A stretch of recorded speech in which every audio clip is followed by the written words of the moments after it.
Eny ary a dia ampifaliana trano indray no hiara-banatsika rehetra mpanaraka ty tapaka ny televiziona HP indray amin'ity an'ity faly izay mandroso an-tokantranonao ary ampifaliana be no hiarahana aminao indray amin'ity an'ity manana lohahevitra motsika an'izany mety mahaliana anao indrindra ianao izay mety hoe ray aman-dreny manan-janaka tsy omeko anao aloha ny lohahevitra fa ao arindrinao dia hiditra amin'izay lohahevitra izay tsika fa dia miarahaba antsika rehetrarehetra izay tafiditra mivantana ataoko ny Zoom miarahaba antsika ihany koa izay mpanaraka avy any amin'ny tany maro samihafa maro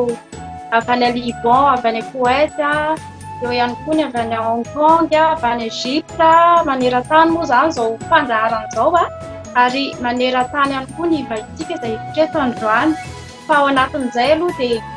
tsara angambontsika raha atombontsika amin'ny alalan'ny vavaka izany satria ny tenin'i Jesosy dia miteny hoe izay rehetra ataonareo dia ataovy amin'ny anarako ozy izy Jesosy mba ho totosa soama tsara izao fandaharana ataontsika izao dia ho atombontsika amin'ny vavaka izany ka dia amentsika ny rana-dahery manamika zakananarina avy hatrany angamba ny fitenenana ho fanokafana an'izao fotoana izao hitondra vavaka ihany koa ny fotoana izay rahantsika eto anenanao rana-dahery fitenenana miarabanao ihany koa amin'ny anaran'i Jesosy. Miarabanao ranavavy Chantal ary misaotra anao nanome ny fitenenana ary dia miaraba ihany koa ny mpijery rehetrarehetra mivantana na tsy mivantana fa manaraka izao fandarana izao miaraba anao zoky zandry rahalahy anabavy ray aman-dreny ajaina rehetrarehetra era-po tena era-tsaina ary era-panahy mihitsy ary ampifaliana mihitsy no iarabanay atsika izay manatrika eto mialohan'ny zavatra rehetra araka ny efa nresahana teo aloha dia manatrika ny tompontsika ary hivavaka sy saotra ihany koa noho ny fahatatosany sy ny fahatanterahany izao fandarana anio izao hivavaka sika. Jesosy Tompo Kristy Tompo mpanjakanay ilay Andriamanitra tena hoe tianay fatratra tsy nisy fitiavana lehibe ohatran'ny izany fitiavan'Andriamanitra anay izany nanolorany ny zanany mba tsy ho very izay rehetra mino azy fa nomeny ny fiainana mandrakizay. Misaotra raha eo noho ny amin'i Jesosy Kristy, misaotra anao indrindra Tompo noho ny fitiavanao ka mbola notahinao anay tsirairay avy mbola velonaina anio ary tena mbola hoe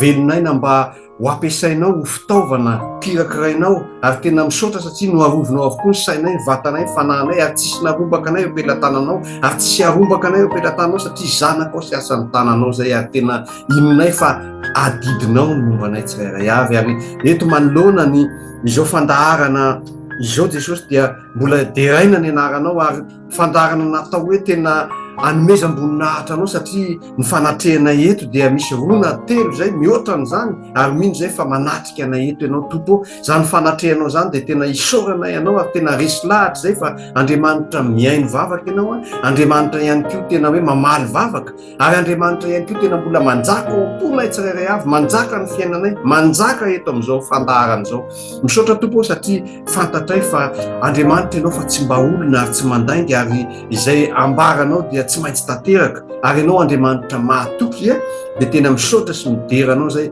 eto Jesosy dia apetraka aminao tsirairay avy ny rahalahy sy anabavy zay mbola andray anjara sy andray fitenenana eto mba ho fitaovana fotsiny ny vavanay fa ianao mihitsy mampiasa izany Tompo tena hoe ianao mihitsy miteny amin'ny vavanay ka anambara zay tianao ambara zay sitraponao mihitsy ny oka hoenina eto Jesosy tsy ny fahalemenay fa ny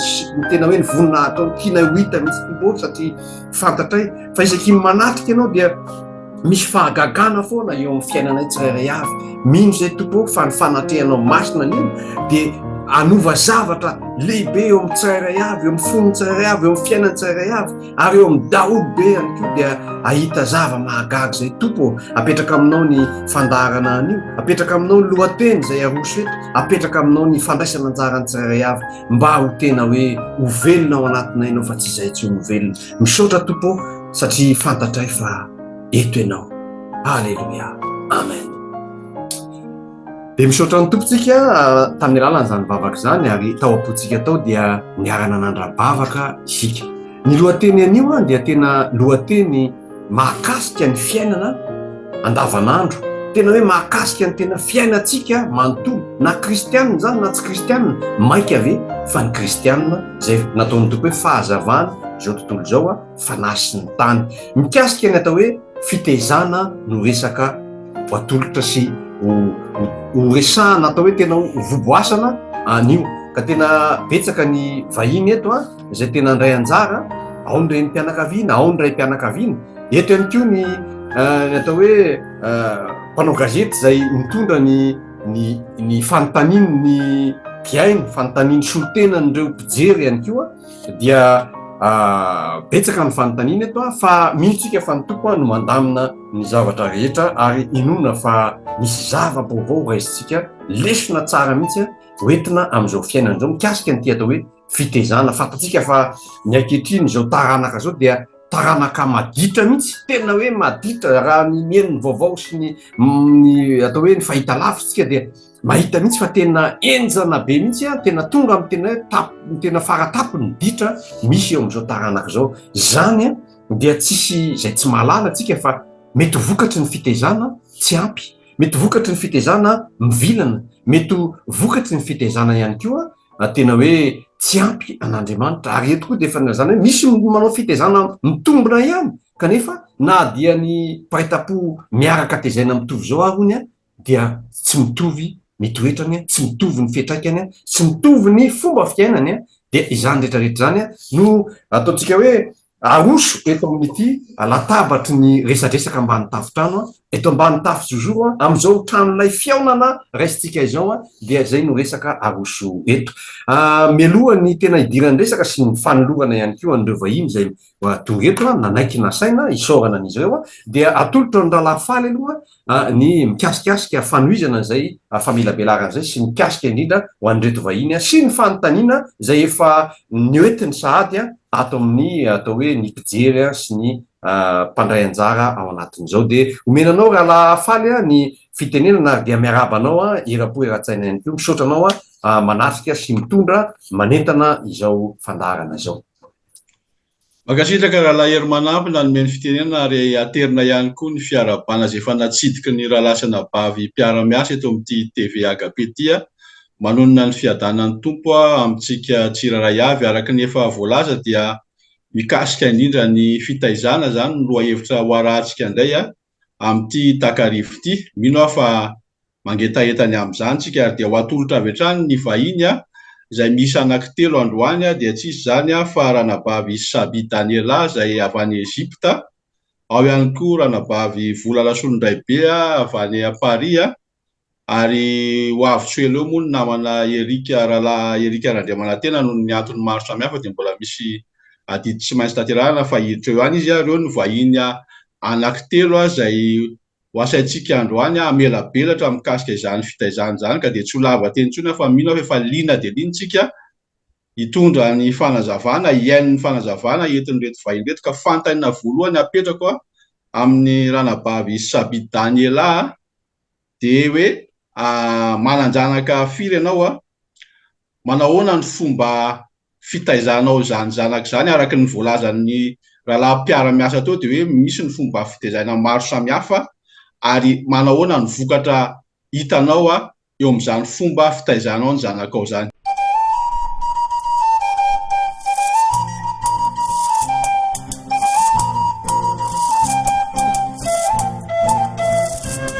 Entoko makasitraka feno nanome fitenenana dia faly miara-abatsika tsiraray avy eto amin'ny TV Agapety tena koa dia manonona fiadanan'ny tompo amintsika rehetra. Fanontaniana voalohany mananjanaka roa ny rahavavy izahay, ny tenako moa zany Daniela Saby vadiny Victoire. Mananjanaka roa mirahavavy izahay i Eden 10 taona ary Noemi 3 taona. Dia manahoana izy ianao ny fomba fitaizanay an'ireo zaza ireo? Voalohany indrindra aloha zany dia amin'ny maha kristiana antsika dia le ten'Andriamanitra hoe zaro amin'ny lalana tokony alehany zaza fa rehefa antitra izy dia tsy hiala amin'izany intsony izay hitantsika ho amin'ny ohabolana toko fahaenina zany ten'Andriamanitra zany dia teo amin'io zany no fomba fitezainay ny zanakay hoe zarina mivavaka dia mbola kely izy zany tena hoe dia mbola kely vao mianatra miteny dia efa zarina mivavaka, zarina hoentina any am-piangonana, zarina mihira fiderana, izany hoe izay hoe amin'ny lalana tokony alehany izay zany izy. Dia misy moa ny ankizy indray zanakay ato zao mety hoe misy zavatra hita dia mitsiriritra sy misisa izy dia mangataka dia tsy voatery andeha omena daholo koa izay zavatra angatahany fa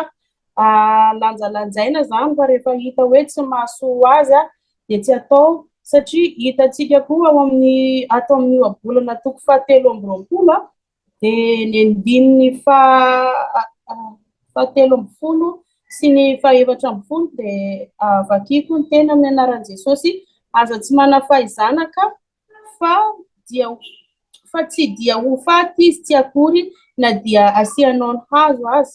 Raha mamely azy amin'ny hazo ianao dia ho voavonjinao tsy ho any amin'ny fiainana-tsy hita ny fanahana. Izany hoe raha ny zanakay zany dia tena hoe bedesina koa rehefa manao ny tsy mety. Tena hoe bedesina izy roa mihitsy mibedesina rehefa misy ny manao ny tsy mety indrindrandrindra fa miresaka hoe manadino mivavaka na hoe mandainga sy ohatran'izany dia indraindray manko ny ankizy mandainga raha vao hoe mamaky vera ohatra dia matahotra dia hoe tsy izany nanao an'io fa ihany dia nefa fantatra hoe iza dia tonga dia bedesina hoe tsy izany fa raha vao mandainga dia ohatr'izao ny fiafarana dia anarina foana zany ny zaza amin'ny alalan'ny fampianarana azy ny ten'Andriamanitra sy tarihana amin'ny lalana mahitsy. Dia izahay mivady koa fitezainay azy ireo mifampiresaka foana hoe ahoana za zany tsy mandray décision manokana mihitsy hoe ataoko an'izao ty zanako ty na zao fa tsy maintsy mifampiresaka foana zany zahay dia mifampiera raha vao misy zavatra ho atao amin'ny zaza dia ihany koa hoe miray saina miray fo mitondram-bavaka azy ireo satria tsy vitanay ihany fa mila fanampian'i Jesosy zahay amin'ny fitezanany zaza zany dia tena hoe ilaina izay fitondrana-bavaka azy ireo izay dia ina moa ilay fanontaniana faharoa fahatelo azafady. Efa misy vokatra azonao tsapaitana ve mikasika an'izay fomba fitaizanareo ny ankizy izay Ranabavy? Ie, mankasitraka indrindra. Ie, tena efa misy vokatra satria voninahitra dia ho an'i Jesosy irery ihany fa ny zanakay aloha ho an'ny tenina manokana aloha ilay 10 taona efa tena manaraka be ny zavatra ampianarana anazy sy ny zavatra tenenina anazy izy. Ohatra manokana zao nisy fampianarana teto amin'ny vehivavy tsara, fampianarana momba ny fitaizana ny zaza ihany koa hoe momba n'ilay dessin animé zavatra jereny zaza amin'ny télé sy ny tablette dia niainy teo izy dia nanapiny hoe dessin animé ohatran'izao tsy afaka jereny intsony, akanjo ohatran'izao tsy afaka anaovana intsony dia tonga dia manaraka izy zany tsy question hoe ina fa hoe eniny izay zany rehefa izay zany tenen'i Jesosy dia manaraka an'izay fa tsy izy zany tsy hoe be famalinana ina fa tena zaza tia vavaka dia voninahitra ho an'i Jesosy irery ihany fa ilay iray moa zany mbola kely dia mbola tsy fantatra tsara hoe ahoana izy fa mbola voaka 3 taona izy fa apetraka amin'i Jesosy mba ho anahaka ny zokiny koa hoe ho zaza tena hoe tia mivavaka sy hoe manaja ray aman-dreny sy matahotra an'Andriamanitra izay ny zanakay dia izay angamba ny aloha ho azoko tenenina fa mankasitraka indrindra. Fanampy fanontaniana kely azafady Ranabavy tazomiko kely ianao fa tsy aritro ilay izy satria nafinaritra ilay filazanao tena tena marina mety tsara mihitsy fa indraindray zany misy elanelana eo amin'ny taona eo amin'ilay zaza 10 taona sy 3 taona Dia izy io indray ohatrany hoe zavatra fatra-piseho eo amin'ny fitaizana rehefa misy elanelina ohatr'izay dia toa hita misy manomboka manampy sady amin'ny fitaizana ilay zokiny amin'ilay zandriny. Mety hita ve zay eo amin'ilay zanakao hoe manomboka manampy amin'ny fitaizana izay omenao ilay zokiny amin'ilay zandriny. Mankasitraka Ranadany amin'izay fanontaniana izay, tena efa hita mananamana zany tena efa mananamana manana anazy tena manampy be izy amin'ny fikarakarana ny zandriny dia na mivavaka ary izy dia hoe andaontsika roa dia hivavaka amin'izay fa atory amin'izay dia ampianariny mivavaka ilay zaza, tena hoe mananamana zany izay mivady manana anazy. Zay mahavaly ny fanontanianao ve Ranadany? Tena mahavaly mihitsy dia misaotra anao Ranabavy. Mahafinaritra moa zany fandraisana anjara ny Rahavavy Saby. Marihana moa fa Rahavavy Saby dia avy any Ezipta no misy anazy ary manan-janaka roa izy araka ny voalaza teo dia arak'izay fanazavana efa nentin'izay dia misy mino fa efa misy zavatra voarainao sahady eo anatin'izay. Arositsika indray ny vahiny manaraka Ravavola Rasolondraibe mipetraka eto Paris moa izy any Ameneu, ho anao izay any Ameneu any dia misy Agape ihany koa any Ameneu moa zany raha ohatra ka efa Paris ianao ka any manodididina ny 77 misy anao dia misy any Ravavola Rasolondraibe any maromaro ny ekipa any amin'ny 77 any fa raisitsika aloha izy hoe anontaniantsika izy hoe miarabanao aloha Ravavola faly izay mandray anao eto amin'ny televiziona Agape maneran-tany ary fanontaniana avy hatrany apetraka aminao dia hoe manavaka firy moa ianao dia mba azonao fariparitana amin'ny mpiaino mpanaraka antsika ve ny fomba fahaizanao andreo zanakao ireo dia ameko anao avy hatrany fitenenana Ravavola.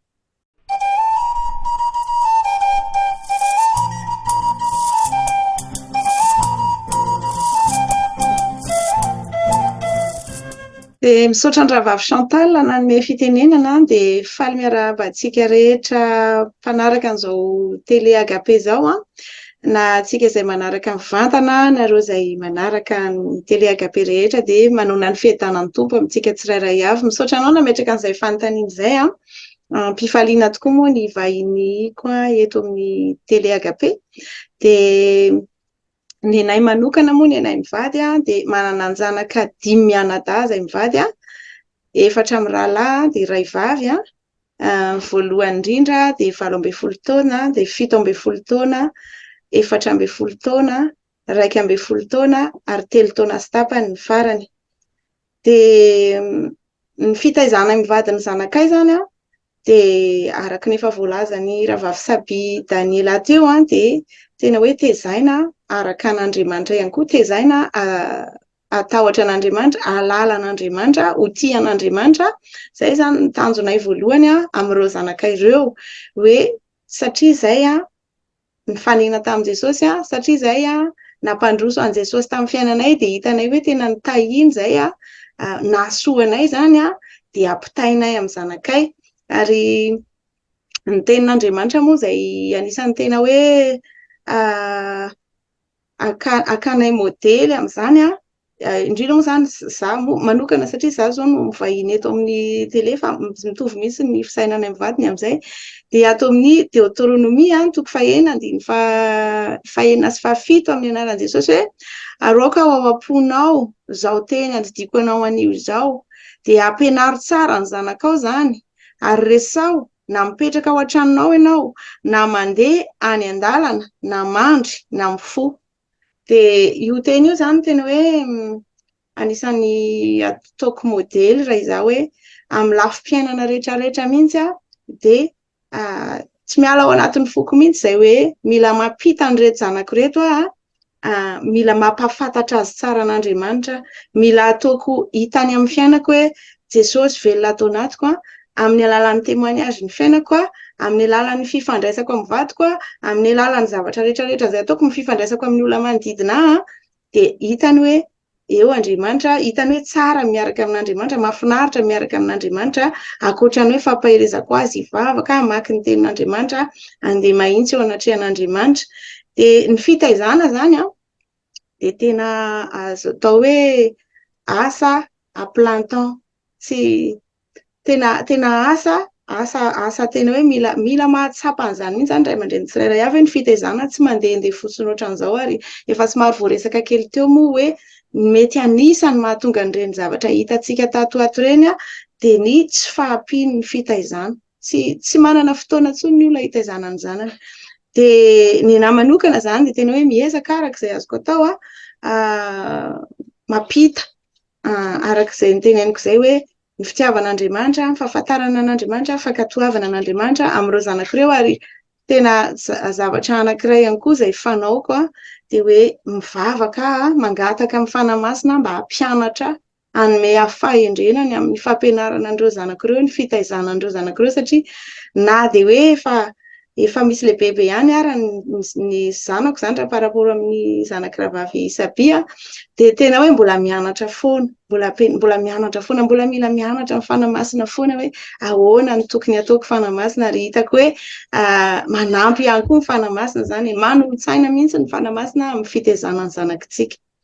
Dia asa raha voavaliko daholo ny fanontaniana ravavy Chantal teo misaotra anao raha vavolany amin'izay valy fanontaniana izay, mina fa misy zavatra voaraintsika izay fanaraka tany ao anatin'izay, fa ny fanontaniana tiako apetraka aminao manaraka dia hoe ao anatin'izay fitaizanao ny zanakao izay marina moa hoe manan-janaka 5 ianao, manahoana zany ny zavatra izay be anisan'ny influencer ny ankizy amin'izao fotoana izao, satria hoe betsaka ny zavatra izay tena hoe mi-influencer tanteraka ny ankizy rehetrarehetra, tsy kristianina ihany, tsy ny olona zao ihany, fa na ny kristianina koa, na ny zanaky ny mpino koa dia misy tratra ao anatin'izay, dia ao anatin'ireo karazana kilalao, ao anatin'ireo karazana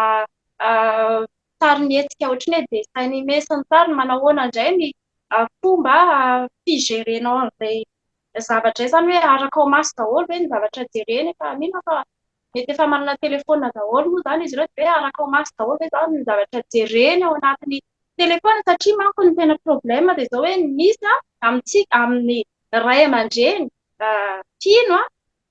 tsy manaraka an'izay zavatra jereny zanany izy any anaty telefona any, fa hoe mpivavaka fotsiny ny zanany hoentina any am-piangonana ohatran'izao, dia izay manahoana indray ny fipetraka ao eo amin'izay hoe arahanao maso be ny zavatra jereny ohatra any anaty telefona any, na hoe manahoana ny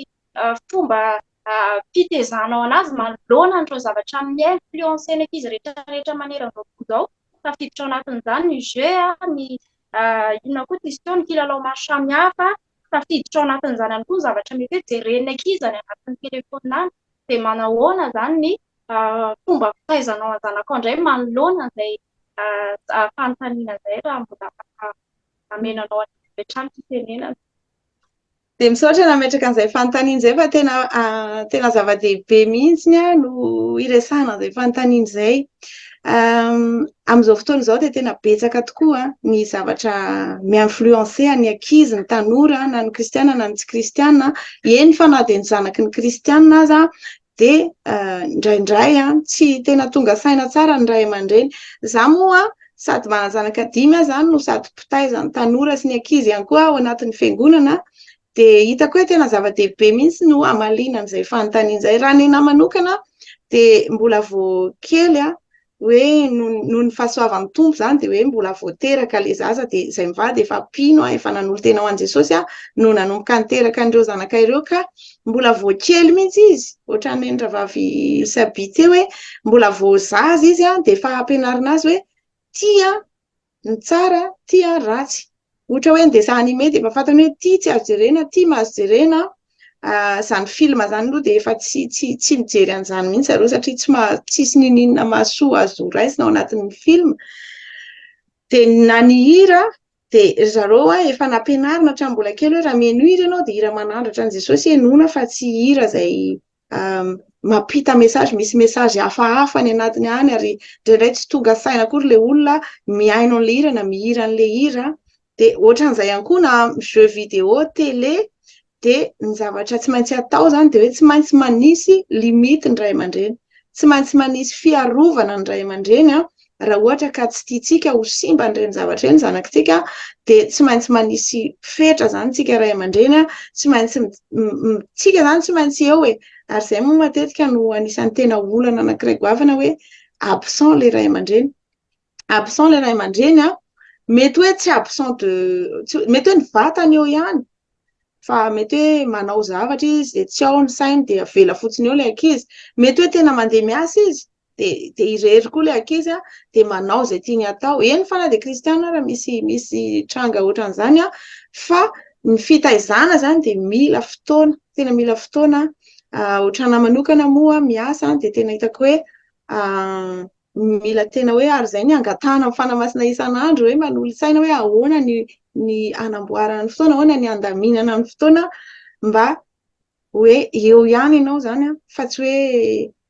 hoe absent, tsy absent foana ianao fa tena hoe misy fotoana zany iarahana amin'ireo ankizy ireo. Dia miverina amin'ilay fanontanian-dra vavy Chantal teo hoe tsy maintsy manao fiarovana zany, tsy maintsy manisy fiarovana zany ray aman-dreny mametra. Ary ohatranay manokana moa zany dia tena hoe tsy mampanina anay mihitsy no miteny hoe ty tsy mahazo jerena, ty tsy mahazo atao. Tsy maintsy manao an'izany zany tsika raha ohatra ka tiantsika ho arovana ny zanakitsika satria be dia be mihitsy ny mauvaise influence manodidina amin'izao fotoana izao. Ia, misaotra anao raha volany amin'izay valim-panontaniana izay hitantsika amin'izany fa zava-dehibe ho an'ny ray aman-dreny kristiana ny miaro ny zanany voalohany indrindra satria zava-dehibe izay fiarovantsika ny zanantsika izay tafiditra ao anatin'izany koa ny fitondranam-bavaka azy ireo misaotra raha vavola fa tena misy zavatra azo raisina be fotsiny ao anatin'izay fanazavana retinao izay dia ho antsika moa izany ray aman-dreny izay be tia tafavory eto amin'izao fotoana izao dia anisan'ny zava-dehibe ihany koa ho any tena farak'izay indrindra ihany koa araka ilay efa voalaza vavy teo dia fitondrana vavaka ny zanantsika satria indraindray hoe mety tsy hoarantsika maso daholo ohatra ny zavatra mety ataony fa ao anatin'ilay fitondrana vavaka zany dia misy fiarovan'Andriamanitra ao anatin'izay. Mino fa maro izay zavatra voalaza teo izay ka dia ameko ny fiara-miasa manaraka indray ny fitenenana sao dia mbola manana fanontaniana ianao apetraka amin'ireto vahinintsika ireto raha nadahery na raha nadafaly raha fotsizaka ihany koa raha misy ny fanontaniana dia aza misalasala mametraka fanontaniana ao anatin'izay ihany koa antsika rehetrarehetra izay manaraka mivantana ato amin'ny Zoom aza misalasala ihany koa manoratra ny fanontaniana raha ohatra ka misy zavatra manitikitiky anao any dia aza misalasala manoratra eo amin'ny Zoom zany dia ahafahana mamaly an'izay fanontaniana izay. Ameko anao avy hatrany ary ny fitenenana raha nadahery na raha nadafaly. Eny ary dia nahafinaritra be mihaino an'ilay resaka rehetra teo ary mampatsiaro anahako tenin'Andriamanitra ao amin'ny Deutéronomie 2:2 ny andinin'ny 9. Matetika izy tsy dia voatsikaritry ny olona loatra nefa tena misy dikany betsaka mihitsy mikasika ny fitaizana. Ny voasoratra ao dia hoe raha manao trano vaovao ianao izy dia asio arofanina ny tampony fandrao isy olona enjera eny ka ahatonga eloka ny amin'ny raha ho ao an-tranonao ianao. Zany hoe eo zany raha vatritsika zany dia asio raha manao trano vaovao zany ianao izy zany dia asio arofanina ny tampony. Zany hoe le tampon-trano zany misy terasy zany. Ny terasy moa taloha zany nisy tamin'izany andro zany tany Jerosalema atao hitazamana alavitra. Dia iny tampon-trano zany misy terasy dia asio arofanina izy zany ny tampony, zany asio arofanina zany ny terasy fandrao isy olona enjera eny. Zany hoe fitazatazamana, fitiliana ihany koa eny amin'ny terasy eny. Dia entina ihany koa hitsinjovana hijerena ny manodidina ihany koa. Dia mety hiakatra eny zany na ny ankizy na ny olon-dehibe ary eo zany mikasika amin'ny fitaizana hoe asio arofanina. Zay moa zany resaka hoe na mijery tele nge karazana terasy io zany ny televizion. Zany hoe mijery lavitra izy fa asio arofanina zany hoe asio fetra, asio ohatrany hoe disiplinina zany. Zany hoe zay zany le arofanina ndrao misy enjera eny ka ahatonga eloka eo amin'ny raha eo amin'ny tranonao ianao. Dia ny mahavariana ahy tenin'Andriamanitra fa tena mitombona amin'ny zavatra resahantsika teo hoe asiana fetra. Za vao zao dia efa mahita sady eo amin'ny eo aorianan'ny ranabavy zao misy hoe believe tsy haiko ny fiteny azy amin'ny teny anglisy zany hoe mino finoana sady. Zany hoe reny zany dia efa karazana sady anehoana ny finoana sady le ankizy kely de mety efa mahita andreny na voateraka izy ohatra de efa mahita andreny manomboka amin'ny makteny dina ny dikan'irony eny de efa miresaka sady finoana ianao anatin'izay zavatra zay dia misy be da be mihina fa ny indrindra amin'ny tokantrano kristianina feno ny soratr'Andriamanitra hoe tahiny ianao raha mivoaka ho tahiny ianao raha miditra misy be da be ny voasoratra eny hoe raha Jehova no natao hoe manao ny trano de tsy miasa foana mpanao azy zany misoratsoratra eny daholo de reny miteraka fanontaniana ho an'ny ankizy sady ary ny zavatra mahavariana de zao tena hoe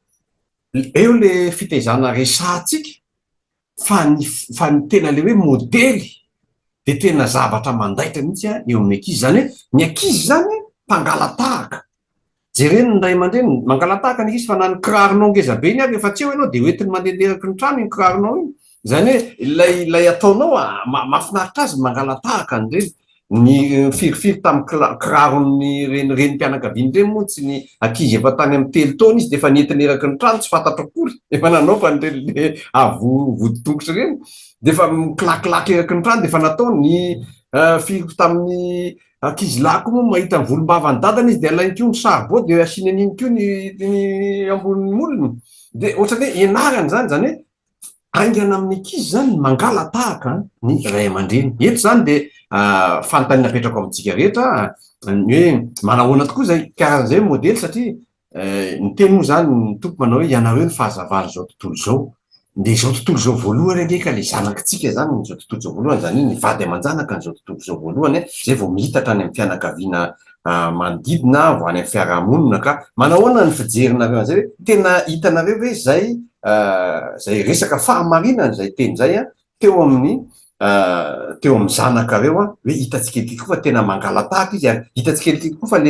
lay arofanina lay fefy zay natao tamin'ny fiainana de tena hita mihitsy hoe nisy vokany ary tena hoe lay fitondratena hoentitsika na eo amin'ny fahatsaram-panahy zany na eo amin'ny fitiavana ny hafa na eo amin'ny fitiavana azy ary indraindray de mba ianarany ihany koa satria ny manoro matao hoe mitaiza tsy voatery foana hoe mikapoka na mibedy fa ndraindray aza ampitiavana no hitezanana azy dia manana fomba be da be moa fomba fitezana arakaraka ilay ankizy ihany koa sy ny toetrany dia tsy mitovy avokoa manahoana ny fijerinareo an'izay resaka ataoko zay hoe modely fahazavana ho an'ny ankizy sady ny ray aman-dreny.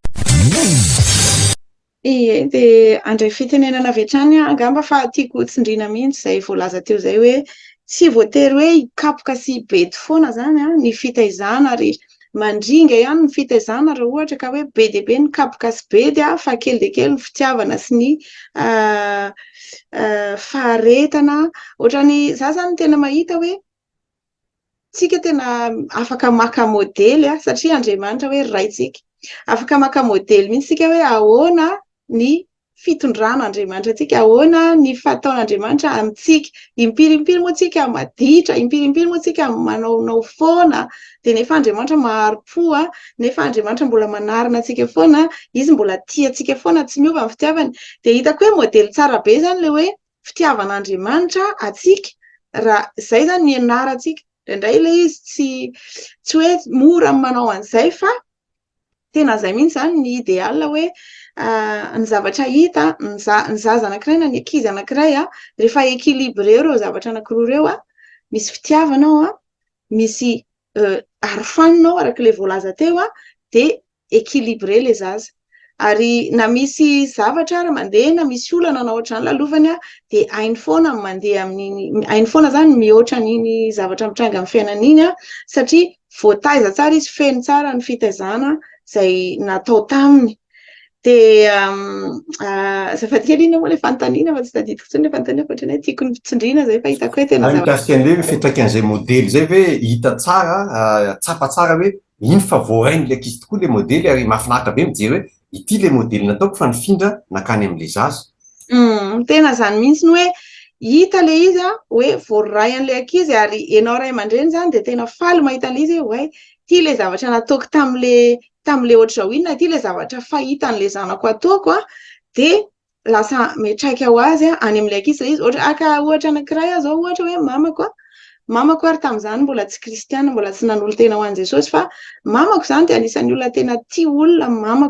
Mamako tsy dia hoe nanan-karena be izy, fa nanana an'izay afaka niainany teo izy. Fa mamako misy fotoana mamako naka zanaka mpivarotra hanana tena hoe mahantra, feno naloto sy ny sisa, dia nalainy, dia nampandrony, dia nisasany, dia nikarakarainy, meny sakafo ohatr'izany. Dia imbetsaka mihitsy izay tao an-trano mahita olona hoe tsy manana, dia raisina ao an-trano, dia mipetraka ao an-trano, dia mena sakafo ohatr'izany. Dia ohatrany hoe nahita an'izay foana zany tamin'ny fiainako rehetrarehetra, tamin'ny fahazazako dia ohatrany hitako hoe tsotra amiko manao an'izay, satria efa fahitako ataon'ny mamako. Dia ohatran'izay koa hoe misy zavatra zao ataoko amin'ny manodidina fomba fanaoko, dia hitako hoe ataon'le zanako koa le izy mora aminy manao an'le izy. Dia tena marina mihitsy izay hoe ny modely hitan'ny zanakitsika amintsika dia ataony zareo koa le izy avy eo. Raha modely tsara dia ataony, raha modely ratsy koa sanatria dia ataony koa le izy. Dia izay mihitsy zany no tena hoe responsabilité be ho antsika ray aman-dreny ny zavatra ataontsika eo anatrehan'ny zanakitsika. Ary tiako hitarihana ny saintsika kely moa ty, fa matetika mety hoe tsy dia tonga saina loatra ny olona, fa ao anaty tomobila ohatra rehefa mandeha ianao sy ny zanakao dia nareo mivady matetika miresaka, dia mba tandremo tsara ny zavatra resahanareo eo. Fa raha sanatrika mifosa olona nareo na miteniteny zavatra ratsy ny olona, le ankizy ao aorianao tsy miteny fa henony daholo le zavatra rehetrarehetra. Dia raha ohatra koa nareo ka miteny zavatra tsara dia henony zareo ihany koa, dia miampitany aminy le zavatra tsara. Dia mazava ho azy zany fa le modely tena mandaitra amin'ny fitaizana. Mety afaka miteny zavatra be dia be tsika, fa raha ohatra modely hitan'le zaza contraire amin'ny zavatra tenentsika dia tsy dia tena mandaitra loatra le izy. Na dia ataoko hoe hampiasa kapoka, sy mazava ho azy ilaina ny kapoka, satria ao anatin'ny ten'Andriamanitra zany hoe mila angalana ratsan-kazo ny zaza rehefa maditra. Fa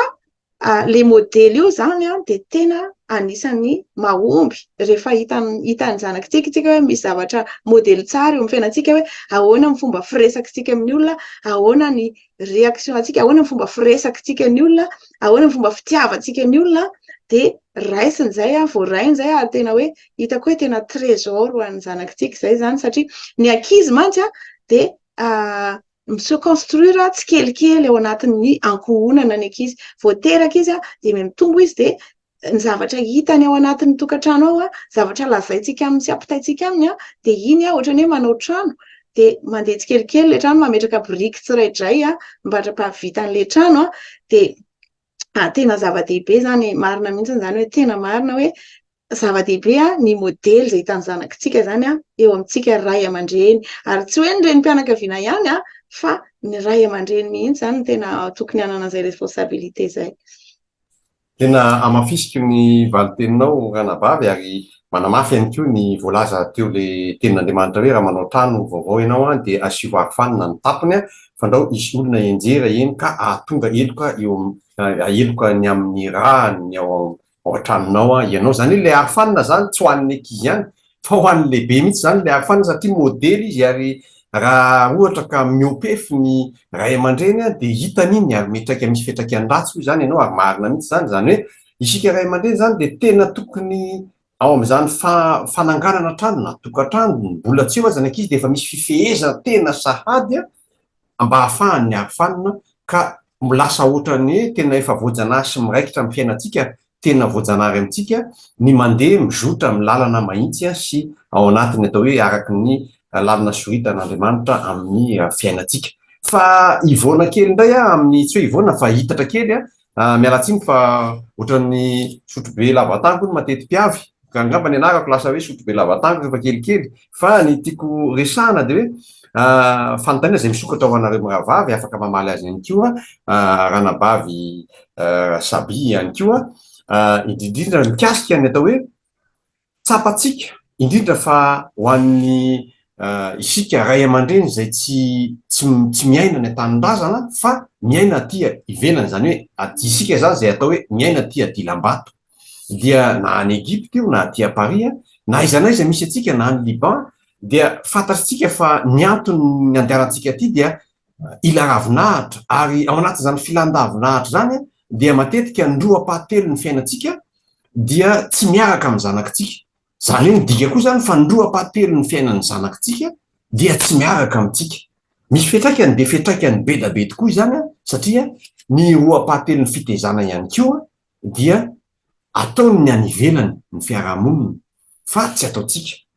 Eo manoloana zany tsy mety tsy tovy ny fitezana. Manahoana ny fomba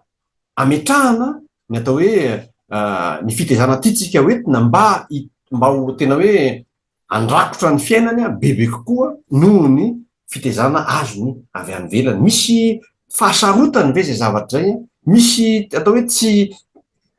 takatry ny herintsika ve zay zavatra zay, mila hery hafa avy any amin'Andriamanitra tokoa ve zay zavatra zay ary tsapa ve fa tena ny herin'Andriamanitra ny mahatanteraka indraindray fa tena tsy zakan'ny herintsika sy ny tanjakintsika fa tanteraka tokoa hoe tsy ny herinareo na ny tanjakareo fa ny fanahiko ny tompo. Zay rehefa ny tiako ampitaina afaka mamaly tsirairay nareo miravavy na atompontsika sady amin'ny ranabavy Sabi angamba ny valiny dia atoizany ranabavy vola ihany koa. Eny tompo mankasitraka ny amin'izay fanontaniana zay tena marina tokoa hoe misy fotoana ny zaza tsy ho anila satria zareo mandeha mianatra moa zahay mandeha miasa dia tena tsampa hoe misy samihafa zany ny fitezana ohatra hoe any am-pianarana hafa ny zahay moa zany aty amin'ny tany Arabe aty Egypta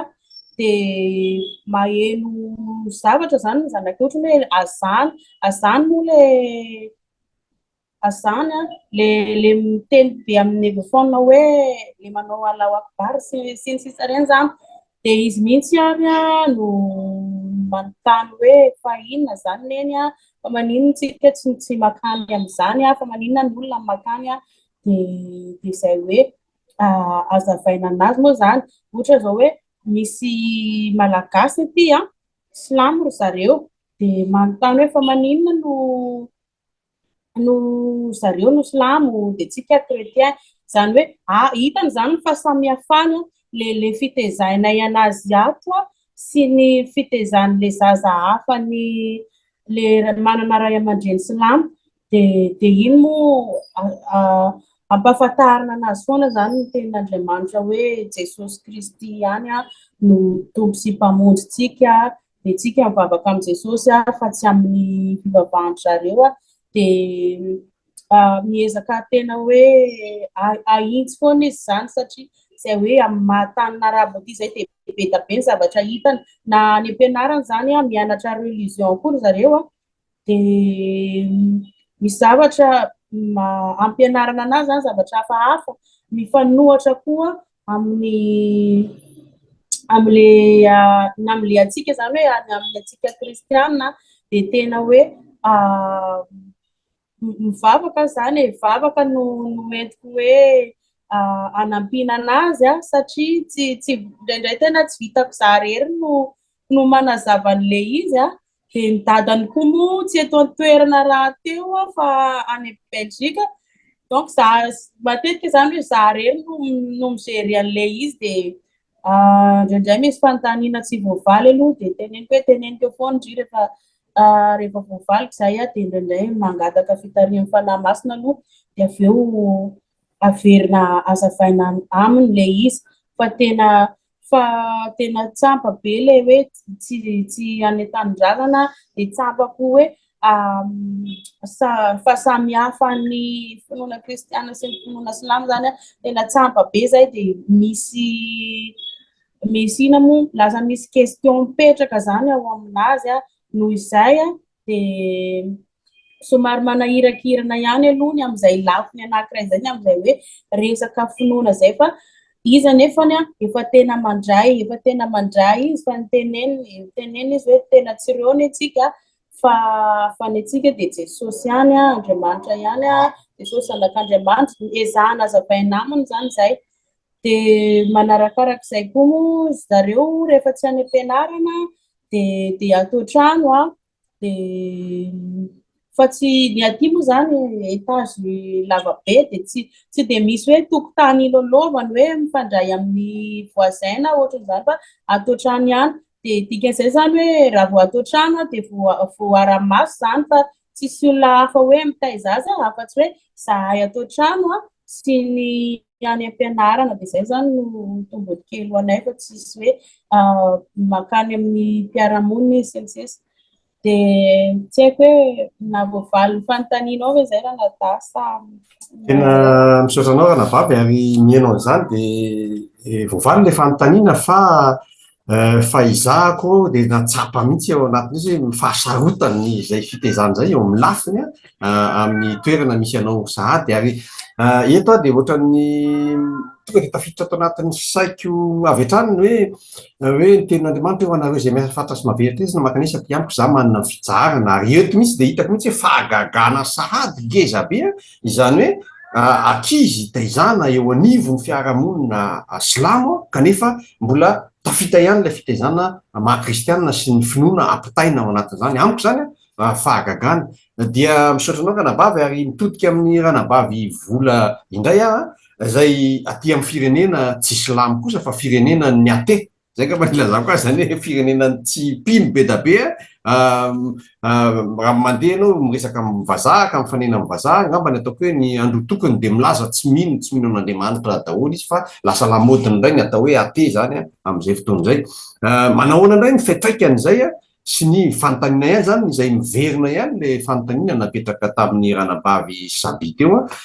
mipetraka aminao indray zany mikasika ny hoe manahoana ny fahasarotany satria ny roapatelo ny fiainan'ny zanakao na ny roapatelo ny fiainanao dia tsy miaraka amin'ny zanakao ary ny roapatelony kosa dia any ivelany no mitondra fitezana hafa tsy mifanaraka amin'ny fiainana tianao ampitaina amin'ny zanakao satria mety zanaka olona tsy mpino misy ihany zanaka materialista zany no zavatra ampianarina laika resahana daholo zany ary ao anatin'ny lakilasy ray azy angamba dia sahako miteny hoe mety hoe ny zanaka reo ihany sisa no anisan'ny atao hoe mpivady ara-dalàna ny ray aman-dreny fa sasany efa famille composé na mety efa saram-panambadiana daholo zany zavatra misy manahoana ny fahasarotany manahoana ny fampitana manahoana kosa ny fetrakan'izay sy ny fijerinao mahakasika manodidina izay toe-javatra izay dia misaotra an-drana-dahery nametraka an'izay fanontaniana izay dia marina tokoa moa fa izay tokoa no fahamarinana ny fiainana na ny hoe ny rythme de vie aty France aty Europe dia hoe ny ray aman-dreny ny ankabeazan'ny fotoana dia miasa ary ny ankizy dia any am-pianarana dia raha ohatrana manokana aloha zany dia nanao safidy izay mivady raha mbola kely ny ankizy dia tena hoe zako tsy niasa fa nitaizan'ireo zanaka ireo ambara-pahatonga an'zareo niditra tany am-pianarana dia tena hitako mihitsy hoe investissement tsara zay raha ohatra ka manana an'izay fahafahana izay ianao ray aman-dreny dia tena hitanao hoe misy akony misy vokany le izy amin'ilay ankizy satria eo amin'ilay voakely iny mihitsy zany ilay ankizy dia izay le mametraka an'ilay fototry le trano hitantsika rehefa manao trano dia ny fotony important be ny fototry ny trano raha ohatra ka ny fototra ny ratsy na tsara be ara le trano rehefa tonga ery ambony ery mirodana ihany fa mila atao mafy orina tsara ny fototra ary le zaza mbola kely iny zany dia mametraka ny fototry tsika ray aman-dreny mametraka ny bazy tsika ray aman-dreny fa rehefa voarain'le ankizy tsara le bazy amin'izy mbola kely dia hitako hoe moramora kokoa ny manorina eo ambonin'le bazy tsara voapetraka dia mazava ho azy tsy mitsahatra ny mivavaka ho an'ireo zaza ireo za zany reo mbola ataoko hoe androany dia mivavaka ho an'ny ankohonako ary mampahery anao manokana reny mpianakaviana ray mpianakaviana hoe aza adino mivavaka ho an'ny ankohonanao dia tena fameriko rehefa ao anatin'ny vavaka dia ty isa efatra amby efapolo ty izay mahafinaritra ary tononoko matetika amin'ireo zanako ireo dia vakiako amintsika dia manomboka eo amin'ny 9 fa handatsaka rano amin'izay mangetaeta aho ary rika ho an'izay tany karakaina eny handatsaka ny fanahiko amin'ny taranakao aho ary ny fitahiana ho amin'ny terakao dia aniry eny amin'ny ahitra tahaka ny hazo malahelo eny anilan'ny rano mandeha ireny ny anankiray ilaza hoe an Jehova aho ary ny anankiray koa ankalaza ny anarana hoe Jakoba ary ny anankiray koa indray anoratra amin'ny tanany hoe an Jehova ary ny anarana hoe Israely dia hotonony amin'ny mpanajana. Dia tamin'izako nifanena tamin'io tenin'Andriamanitra io dia proklameko foana io an'ny zanako hoe izany tokoa Andriamanitra hanaja anao ireo zanak'ireo, ho tia anao ireo zanak'ireo ianao ny handatsaka rano amin'ireo dia tena hoe voninahitra moa an' Jesosy fa ny vavaka zany tena mahomby. Za zany tena mijoro vavolombelona hoe mahomby ny vavaka ary misy fotoana ary ohatra hoe somary misy difficulté kely ohatra amin'ny resaka fifandraisana ohatra hoe misy zavatra tsy tena miampita tsara dia tadidiko mihitsy indray andro izay ny zavatra ny teneniko tamin'ny zanako lahy ilay 17 taona dia tsy tena nenony tsara ilay izy dia tsy niteny intsony aho fa ny vavaka dia ny ampitsony iny tena hitako sady hoe nisy fiovana ilay izy tonga dia vetivetika teo zany dia hitako ny valin'ilay vavaka dia ny vavaka zany tena mahomby dia ny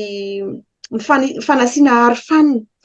arofanina dia ny mbola kely ny ankizy fa rehefa voapetraka tsara ilay bazy araka ny voateniko teo dia rehefa lehibe izy dia efa fantany izy voarayany tsara ilay izy ary misy fotoana moa za somary ampitsehivony zanako anao hoe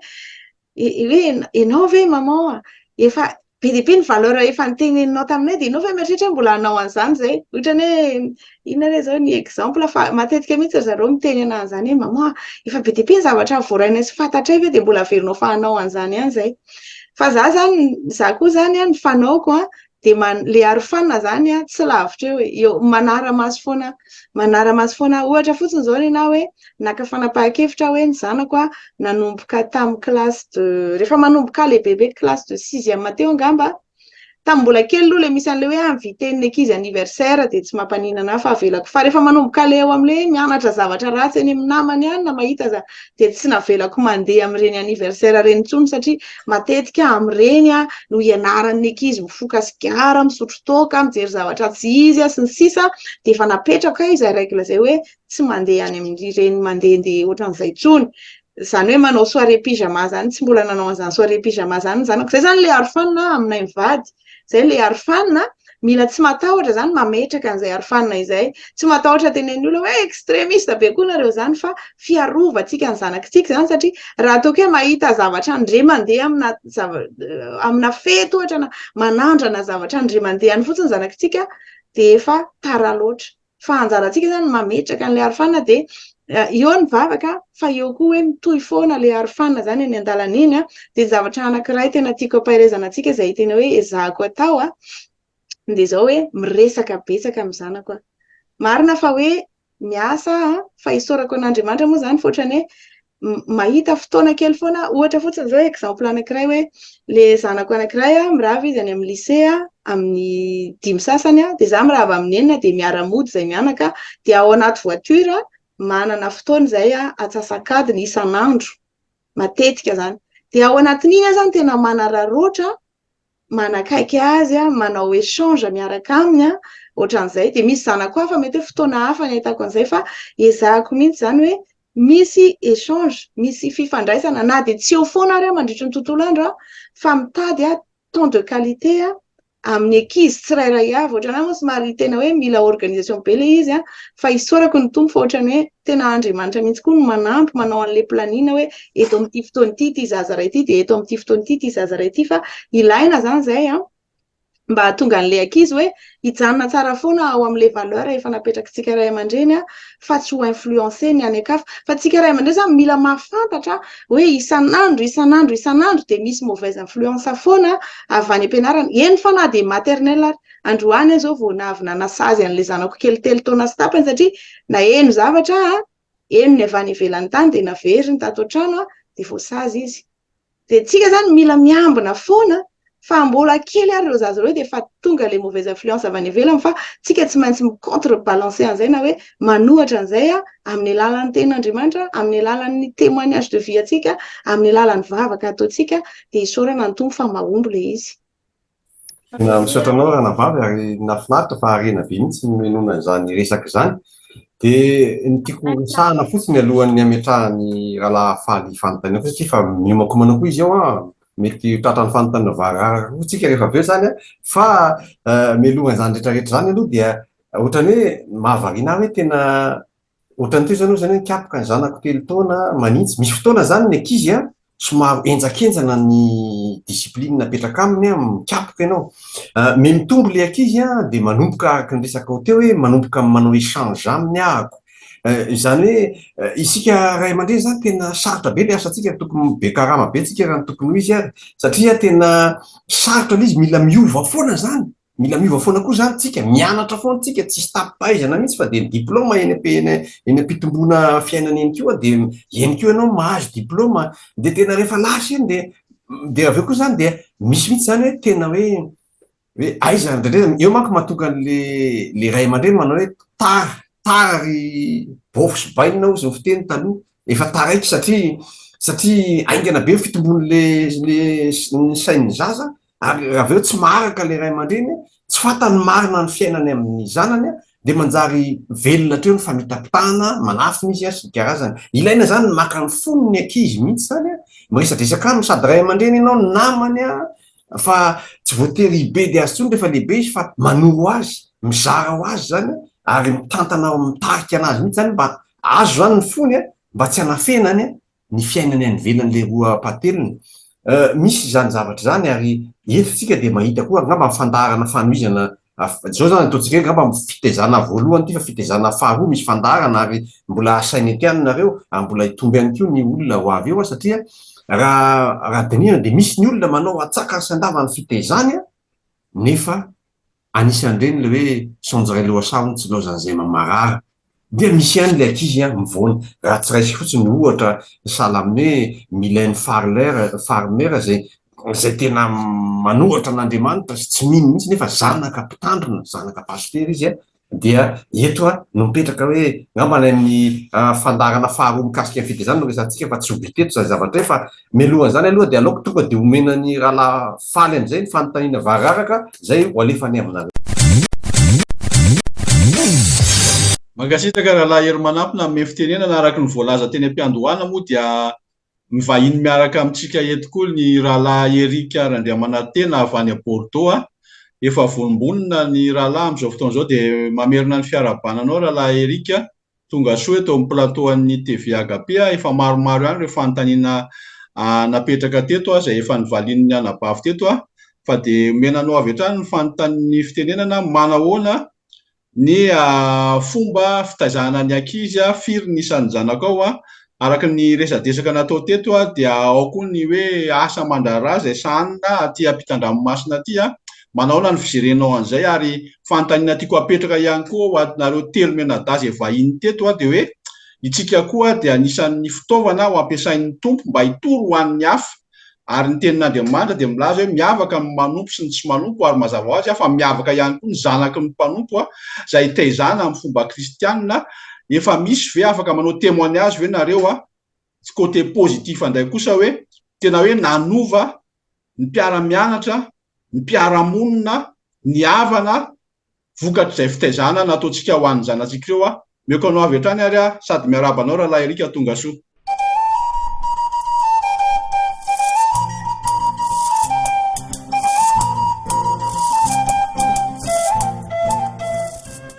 Makasara fanome fitenenana de mamerina fiarabanantsika eto amin'ray radio TV Agape zao de makasitraka ihany koa ny amin'ny fanasana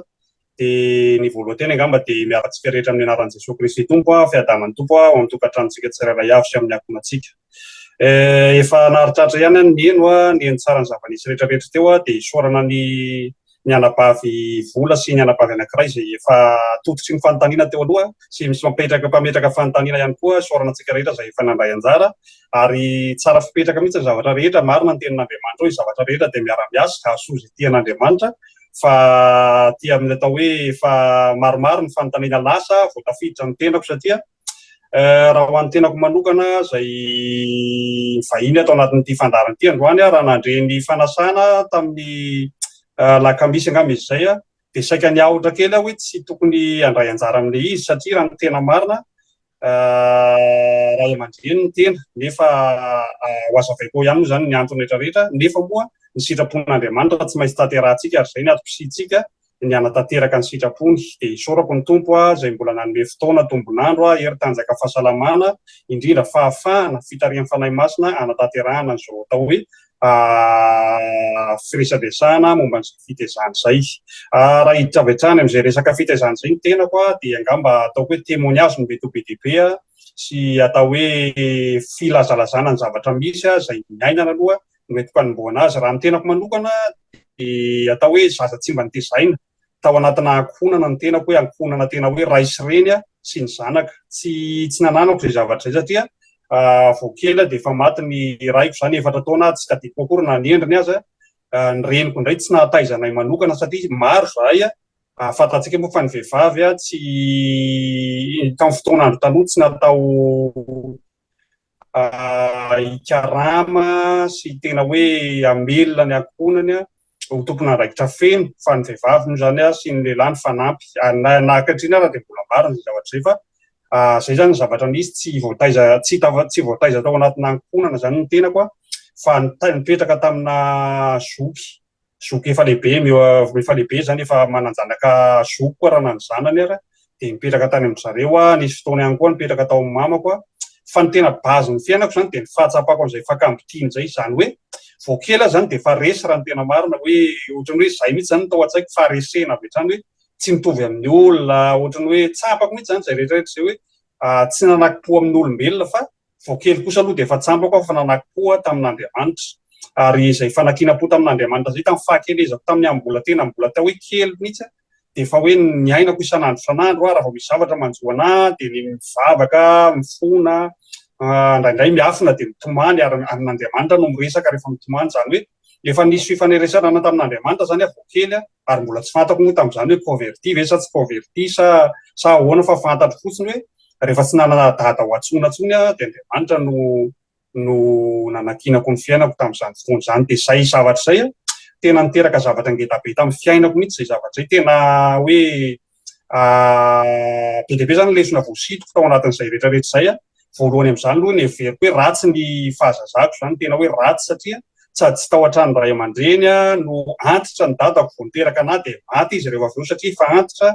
ny reniko ihany koa tsy nahavita ny taizanay dia zany rehetrarehetra zay zany ny soroako mba tsy hiverina amin'ny tantaram-piainako zay zany no ezaka nataoko voalohany tamin'ny fiainana ezaka ny satria ny everiko zany hoe ezaka no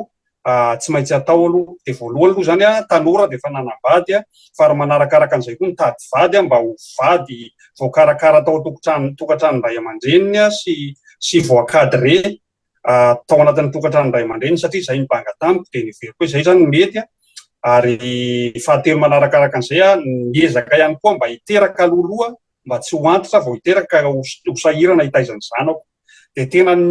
reo rehetrarehetra zao zany napetraka tamin'ny tompo aloha mialohan'ny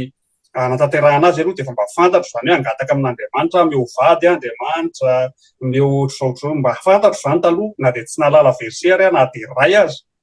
dia tao anatin'izany rehetrarehetra zany dia hoe hiteraka mialakilaky ihany koa dia hiteraka loloha tokoa ary dia voninahitra ho an'Andriamanitra moa zany dia nialazako aminareo hoe enina ny zanako ary 20 taona ny elanelanay zany hoe 20 taona zany eo amin'ny 20 taona 20 taona no niteraka voalohany mitovy izay mivady zay zany ny elanelan'ny zanakay voalohany ny elanela taonanay amin'ny zanakay voalohany 20 taona dia ny zanakay enina zany hoe ny voalohany zany zao efa any amin'ny 5 na 4 taona ary ny farany aty amin'ny 4 taona aty teo anatrehan'izany zany rehetra zany no zaly tsy nitezaina tao ohatrany ray aman-dreny zany dia miveriko hoe mila fitezana henjana zany atao hoe mitaiza zany ary dia henjana tokoa tao anatin'izany fitezana zany tao anatin'izay efa voalaza ny anabavy teo ny ray aman-dreny rehetra teo hoe ilaina ny mikapo janaka ilaina ny manana janaka manara-maso zanaka sy ny rehetra tena henjana tokoa ary tena henjana mihoatra no mihenjana azy tena tsy nisy mihitsy zany atao hoe enjana mafy loatra zay no azo filazana azy tamin'ny resaka fitondrana ao atokantrano zany tena tsapako mihitsy hoe ankehitriny tena mahatsapa hoe tena diso ny enjana ary tena mbola manana trosa mandraka ankehitriny zany mamerina tsy kelikely an'izay manalefaka manolo an'ilay fihenjana ny tafahoatra zay zany tsapako amin'ny fiainako ankehitriny fa ny zavatra tena tsara indrindra rehefa nisy zay fitezana zay moa tonga taty France zay ny taona 2014 dia rehefa tonga taty zany zay dia hitako ny fomba fiainan'ny olona aty voalohany aloha henoko hoe tsy azo kapohana ny zaza fa raha mitory izy dia miatraika aminao ray aman-dreny zay fitoriany zay faharoan'izany indray ny zaza lehibe indray efa mahaleo tena avy hatrany izy raha vao miditra 20 taona izy dia manany momba azy rehetrarehetra izy, manany volana izy, manany mahaleo tena avy hatrany izy zany, tsy azonao atao n'inon'inona. Fahatelo farany moa dia lazaiko tsy mahamenatra anao hoe ny diplômany miabo fa ny anao kosa miiba. Ohatra zany lazaiko hoe tsotra fotsiny hoe raha baka +5 ny zanakao dia anao baka -5. Angamba mahatsapitsika rehetrarehetra fa raha manoratra mesazy ao anaty telefaonina fotsiny azy dia ataoko hoe ohatrany akoho mihinana vary, mihinam-bary, fotsim-bary angamba ny zanakitsika rehefa manoratra tak tak tak tak tak, fa tsika mbola mitsipitsipina tena be dia be zany zavatra tena hoe atsapako hoe tena tsinitsinina eo anatrehan'ny zava-misy amin'ny fiainana, fa teo anatrehan'izay indrindra zany no miala zay mampandaonina ozy ny tenin'Andriamanitra, hoe tena miala zany, tena hoe niala zany dia nitady an'Andriamanitra Jesosy hoe tena tsy vitako intsony, tena tsisy n'inon'inona fantako, tsisy n'inon'inona haiko, tsy miasa ty intsony ny fahalalako sy ny fahaizako hoe ndeha kiabo zanaka ame izany, tsy miasa ty zany fa raha manao an'izany dia mety hikajy.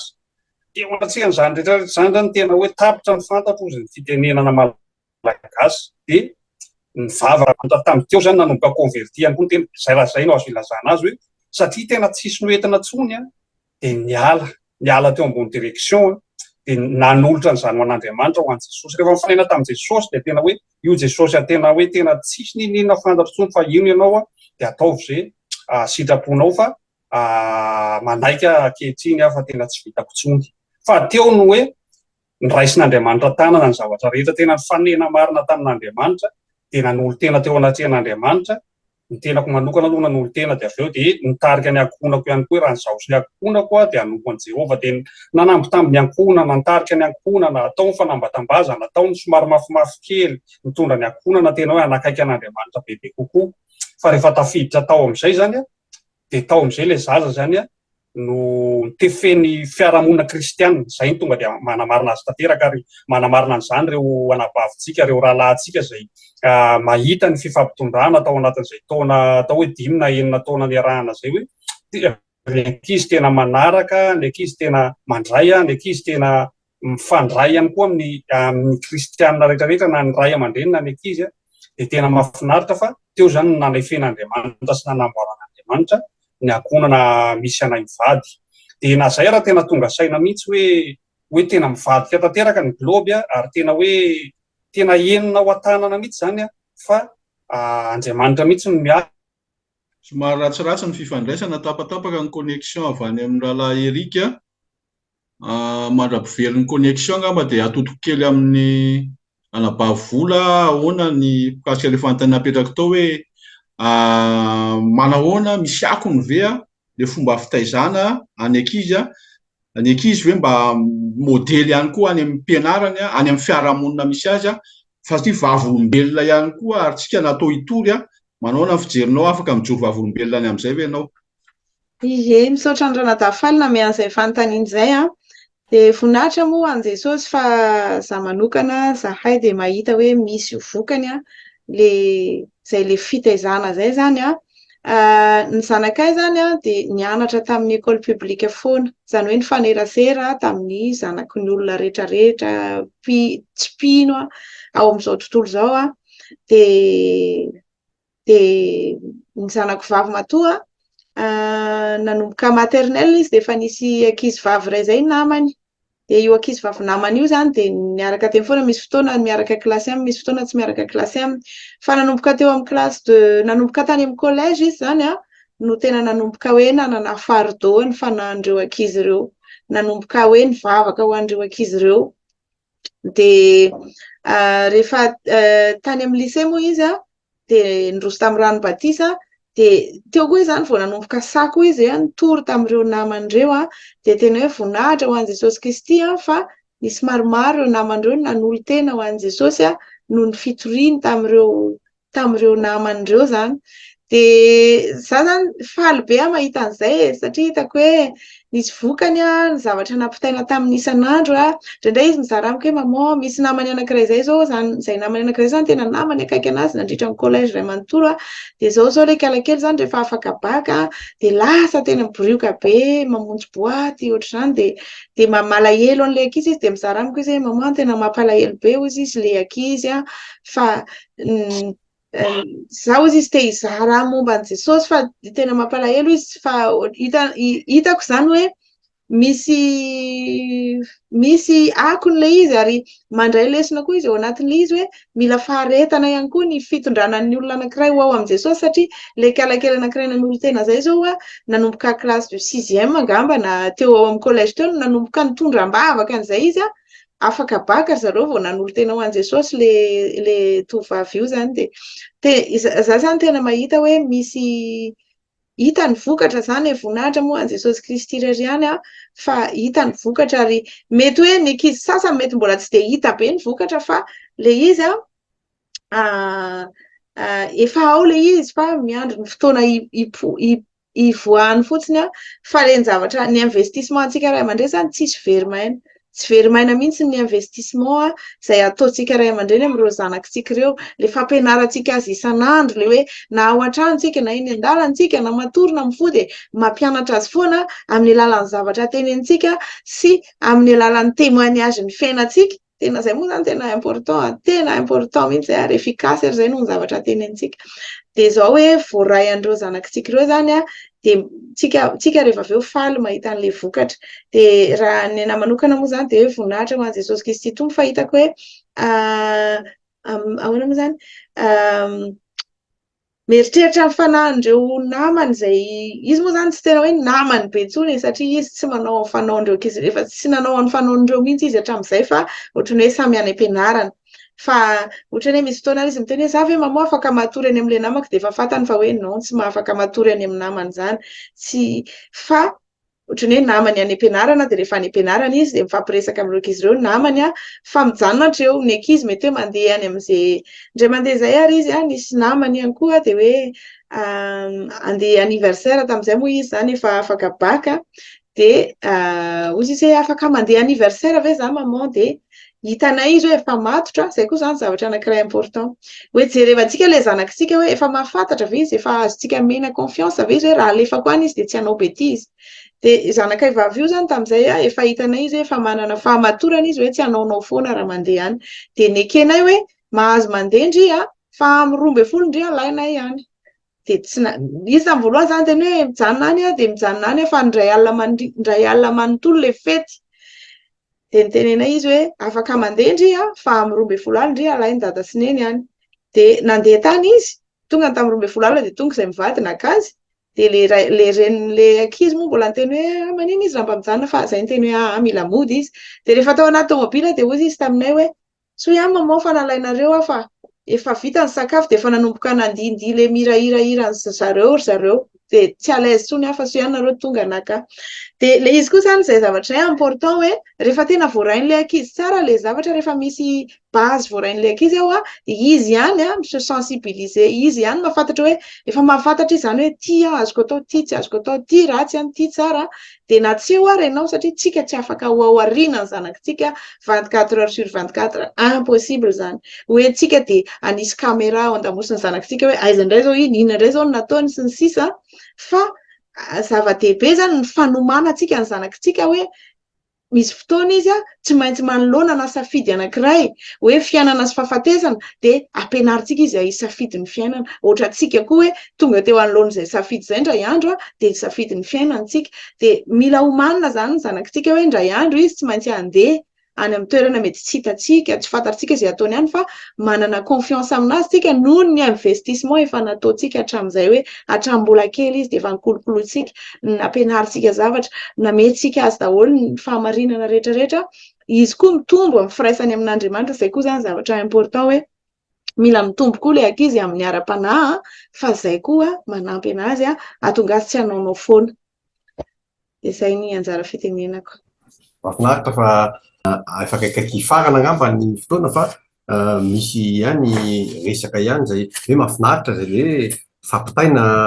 fampitokisana izay satria izay ihany koa moa ahatanteraka an'le hoe misy fotoana ny ankizy aleo tena ary tanteraka eo amin'le hoe andaon'ny raisy reniny izy ary kambana amin'izay tokony kambanany amin'izay fotoana izay zany hoe efa tsy maintsy mandeha tsikelikely zay zavatra izay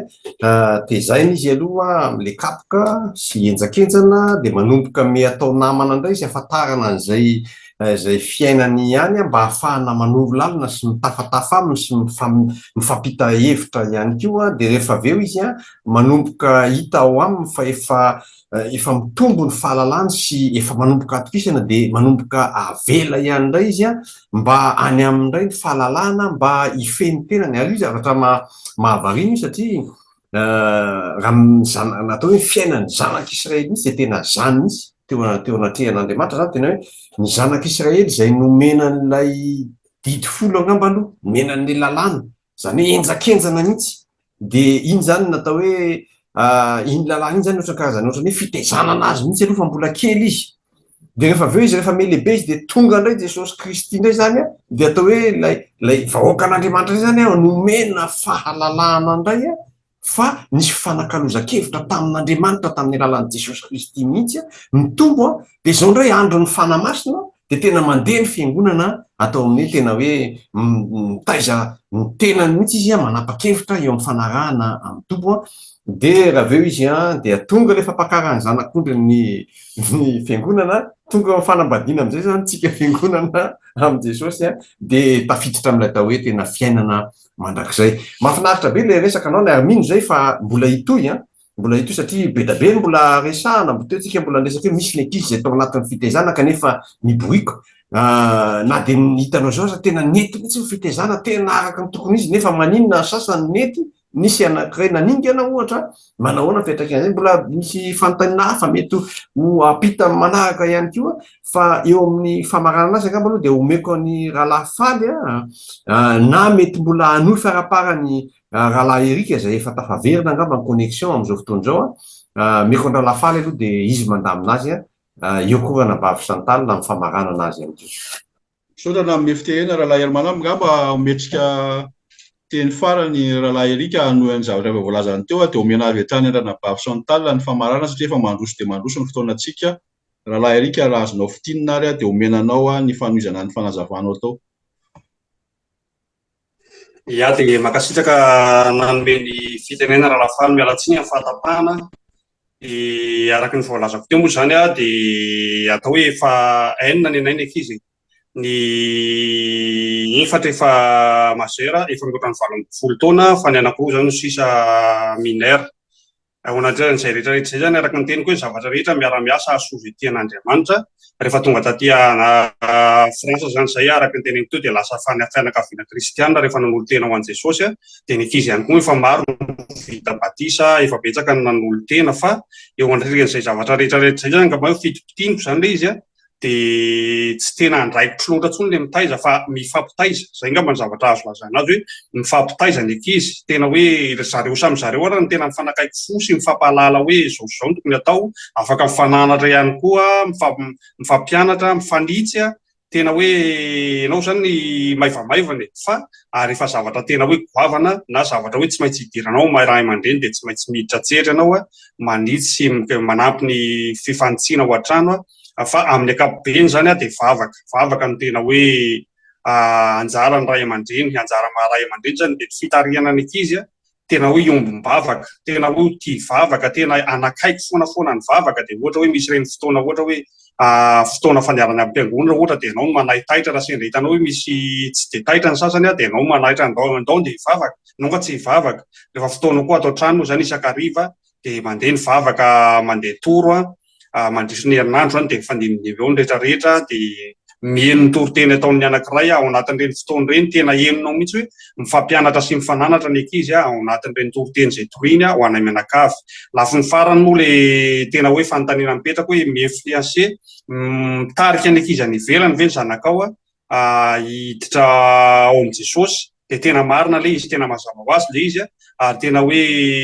hitanao mihitsy ny ankizy any ivelany hoe mangetaheta mahita ny fiainany zanakao izy dia mangetaheta ary izy samy izy ihany no mifampiresadresaka dia misy ny ankizy tonga ny zanakao makany am-piangonana dia misy ny ankizy ihany koa ao anaty fianakaviana nanatrika miaraka amin'ny zanakao matetika sy manatrika ny zava-nisy ny fiainana efa vita batisa efa betsaka zany ny vokatra fa araka ny tenin'ny rahalahy Hery teo hoe mandeha miandalana le izy teny ranam-bavola hoe nanomboka 6e no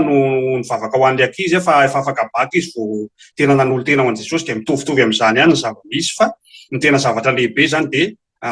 fitazomana ankizy eo amin'ny fanatrihan'Andriamanitra mandrakariva amin'ny alalan'ny fiderana, amin'ny alalan'ny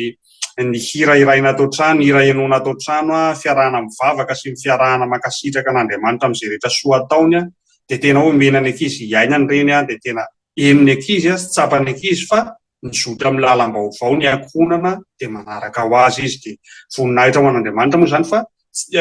efa betsaka ny voalazan'ny rehetrarehetra teo dia tsy dia lavitra ny reny ao anatin'ireny ihany koa fa ny tena hoe tombony lehibe indrindra zany dia izay ataoko hoe sambatra ny tokantrano manana ny Jehovah Andriamanina ary tena hoe ny zavatra rehetra miasa mahasoa izay tian'Andriamanitra, ny fitiavana an'Andriamanitra zany ny zavatra lehibe indrindra fa rehefa tianao Andriamanitra miara-miasa hasoanao ny zavatra rehetra dia ataoko hoe bangobangoko tokana ao anatin'izay ngamba farambola misy ny fotoana amin'ny manaraka ahafahana tena mamelabelatra tsara hoe ahoana ny ohatr'izao dia miankina amin'ny fanontaniana izay apetraka reo fa averiko ny tompona andraikitra avy hatrany ny fitenenana dia mankasitraka antsika nina. Amen. Misaotra anao raha nata Erikany amin'ilay fampinana ny anjara fitenenanao izay. Maro moa zavatra mahaliana araka ny voalazana rehetrarehetra teo hatramin'ny voalohany ka hatramin'ny farany ary marihana eto amin'ny famaranana moa zany fa mbola toy izao fandaharantsika izao tapany voalohany amin'ny resaka fitezana no hoentsika tamin'ny pianoti ary mbola toy ny fandaharantsika ny herin'ny tompo fa alohan'ny amaralantsika ny fotoana dia maro ny zavatra voaray tao anatin'izay anisan'ny fampinana kely hoentsika manakatona ny tapany voalohany ity fa mbola itoy ny fandaharana moa araka izay anisan'ny zava-dehibe ny vavaka. Tsika tsirairay avy teo ny teny fa tena zava-dehibe ny vavaka ho an'ny zanantsika. Nisy fotoana Joba rehefa nanao fety ireo zanandreo dia tena tokana mihitsy ny vavaka ho an'ireo zanandreo ary anisan'ny tena zava-dehibe zany voalohany indrindra ny vavaka ho an'ireo zanantsika ireo mba ahafahan'Andriamanitra manampy ny ray aman-dreny rehetrarehetra ny amin'ny fitezana an'izay zanak'izay. Ny faharoa dia ny fifampiresahana. Tena zava-dehibe ny fifampiresahana ny ray aman-dreny sy ny zanaka satria manko ny problema dia izao hoe rehefa tsy ampy ny fifampiresahana ao anatin'ny tokantrano dia manomboka ohatran'ny hoe manomboka matsapa ilay zaza ohatra ny tsy ampy fitiavana zany izy ao anatin'ny tokantrano satria tsy misy fifampiresahana ao dia manomboka misy zavatra simba satria any ivelany ihany izy rehefa maheno zavatra mahakasika ny fony dia mety eo no mahatonga an'izay hoe mety hoe lavo izy na mety hoe misy zavatra manimba ny fiainana any ivelany ihany satria any izy mety mahita teny mamimamy kokoa fa ao anatin'ny tokantrano izy tsy mba mahita an'izany. Mino fa idirantsika lalindalina kokoa izay koa anankiray izay any amin'ny tapany faharoa hoe ny fifampiresahana dia anisan'ny tena zava-dehibe eo amin'ny ray aman-dreny sy ny zanaka satria anisany manorina an'ilay zaza iny anisany tena mitahiry anazy iny satria mahatsiaro izy hoe misy fitiavana avy any amin'ny eny misy fitiavana avy any amin'ny dada izay moa za moa an'ny tenako manokana dia tsy mba nahita an'izany resaka ohatran'ny hoe fitiavana avy amin'ny ray aman-dreny izany loatra ny fiainako hatramin'ny nahatongavako teto amin'ny volontany angambany ohatrany tsy tena tapan'izany loatra fa misaotra ny tompo satria manana ray any Andriamanitra tena ray tena mpizara fitiavana tena hoe misaotra ny Jesosy satria izy ny nameny banga rehetrarehetra teo amin'ny fiainako dia mino fa anisan'ny zavatra voarainao ray aman-dreny izay hoe voalohany indrindra dia ny vavaka ny fifampiresahana. Fahatelo dia mametra zany hoe manisy limity ianao ny amin'ny zavatra ataony zanakao fa tsy hoe avela izy anao izay zany kibony fa tsy maninona fa manisy limity ianao manisy fepetra zany ianao mametra ianao hoe hatreto no azonao atao hatreto no azonao ale hatreto no azonao atao ohatra ao anatin'izay ihany koa dia fiarovana metraka fiarovana ianao hoe manisy fiarovana ho an'ny zanakao hoe raha hitanao fa zavatra ampivarina zany akady ilay zavatra tonga dia manisy fiarovana ianao ohatran'ny karazana zavatra izay mi-influencer ny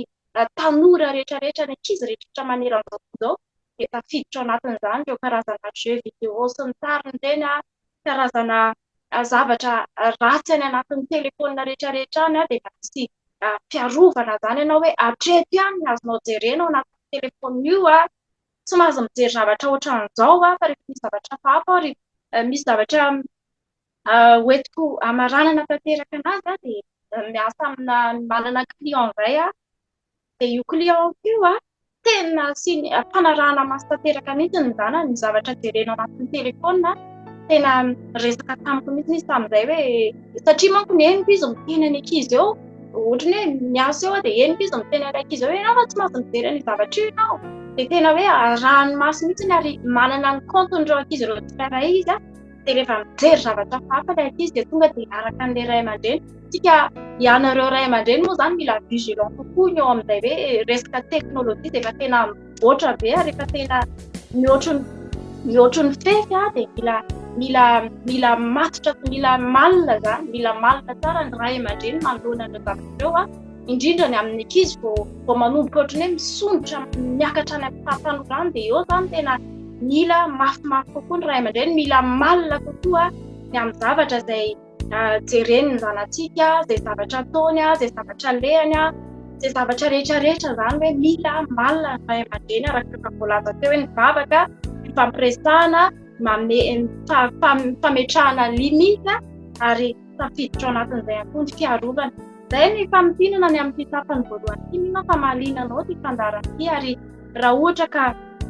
mbola mandeha tahety ianao dia mbola misy ny tapany faharoa ny amin'izao tampoka izao fa izay aloha no hoe tsika manakatona ny androany ity dia misaotra manokana andreo vahiny androany izay nizaiky ny hatrany teto amin'ny televizia Tagate teo Ranada Erika Andriamanantena teo ihany koa Ravavy Saby avy any Egypta eo ihany koa Ravavy Vola Rasolo Ndraibe misaotra anareo nanaiky ny vahiny teto amin'ny fandarana fa betsaka ny zavatra voaray ny ray aman-dreny izay nanaraka antsika sy izay manaraka mivantana amin'izao fotoana mihina fa marina indray zavatra eo fa dia voninahitra metsika amin'izay sosireriany dia mangataka ray aman-dreny anankiray aminareo ngamba marana ny vavaka amin'ity tapany voalohany ity dia ameko ny Ranada Erika ngamba raha afaka mivavaka ianao manakatona ny fandarana dia ameko anao avy hatrany ny fitenenana Ranada Erika amin'ny vavaka ia dia makasitraka ny amin'ny fanomezana sy fitenenana amin'ny famaranana amin'ny vavaka izay ivavakatsika reny vavakatsika raha masina misaotra anao amin'ny anaran'i Jesosy Kristy tompony amin'ny famindraponao lehibe sy ny fitiavanao ny fitahianao izay nomenao anay tsisy vita tokoa Andriamanitra satria Andriamanitra tianay amin'ny fonao rehetra tokoa ianao ka ny famindraponao dia tena hoe mameno anay tsiraray avy isan'andro san'andro makasitraka tamin'ny fotoana izay niarahana teto misaotra tompo fa nandray tokoa izay ary tena hoe maro ny zavatra izay napetraka ao ny fampizaranao napetraka ao amponomponao tsiraray avy mba hahafahanay mifampizara mandray lesona ny amin'ny itondranay ny ankonanay ny zanakay ny anabeazanay ny zanakay tsirairay avy misaotra ny amin'ny efa nataonao tamin'ireo zaza ireo Andriamanitra satria tena henonay sy tsampanay fa tena hoe zanakao sasany tananao tokoa izy ireo tsirairay avy ary tena hoe tsy irery izy ireo naiza misy azy ninona nataony fa eo foana tokoa ianao tena mahatsiaro zany izay ary makasitraka ny amin'ny fitondranao rehetra dia mbola misaotra ihany koa satria ianao no nilaza fa mbola manana hevitra heverana anareo dia hevitra tonga fiadanana fa tsy oloza mba hanananay fanantenanany amin'ny farany dia tena hoe aompona isy ao an-tsainay tokoa zany ary tena mahatoky izay Andriamanitra fa ianao ilay efa nanomboka no hamarana tamin'ny farany ny fiainan'ny ankizy tsirairay avy ny fiainanay fianakaviana sy ankonana tsirairay avy kristianina izay Andriamanitra ary nanolo tena ao anao izay Jesosy Kristy tompo ka dia mahatoky sy mino fa izay rehetra fiainanay ainanay ety amin'izao tontolo izao dia ho tanteraka aminay ilay tenina hoe ety amin'izao tontolo izao no hitanareo fahoriana fa matokify izahay fa nandresy izao tontolo izao maro tokoa ny zava-misy izay miseho ety amin'ny mbany masoandro fa ety amin'izao tontolo izao ety nefa tena mino izay Jesosy fa tena ny tana maherinao no momba nay tsirairay avy ary tena matoko tanteraka amin'ny fona rehetra mihitsy tsy manana iay izay Andriamanitra fa tena hoe ianao no miasa ary raha miasa tokoa ianao dia tsisy ahasakana ka tsisy aharombaka izay ho pelataranao misaotra ny amin'ny safidiananao sy ny atsonao ny ankonana tsirairay avy ho tena ho mpanompo matoko ao pelatananao ary ingany hoe izao fotoana izay iarahanay eto androany izao sy ny fifampizarana izay niainanay teto tompo dia hiteraka zavatsoa marobe hiteraka zavatra tsara satria ny zavatra rehetra tokoa dia miara-miasa asoa izay tianao Andriamanitra ka dia andraisanay lesona ny fampianarana ny fananarana ny fifantsiana izay niraisinay teto Andriamanitra dia tena hoe hiainanay sy hahatonga anay tena ho kristianina marina tsy hanala-baraka ny anaranao masina tena ho voninahitra ny anaranao dia makasitraka ny amin'ny fitondranao rehetra ary raha maran'izao fotoana izao izy hoe Jesosy dia ametraka feno ihany koa ny fiainana tsirairay avy eo ampelantananao mbola ho toy ny fotoana manaraka ny amin'izay rehetra atao sy ny torimaso ihany koa dia apetraka feno eo ampelantananao ny fiainana tsirairay avy ho anao rehetratrany ny saotra sy ny dira mihaja ary ny voninahitra rehetra mandrakizay ary ny fiadananao ilay mihoatra ny fahalalana rehetra ny ombana tsirairay avy tsy misy fetsy dia makasitraka Ray Amalalo amin'ny anaran'i Jesosy Kristy tompony nanao an'izany vavaka izany. Amen.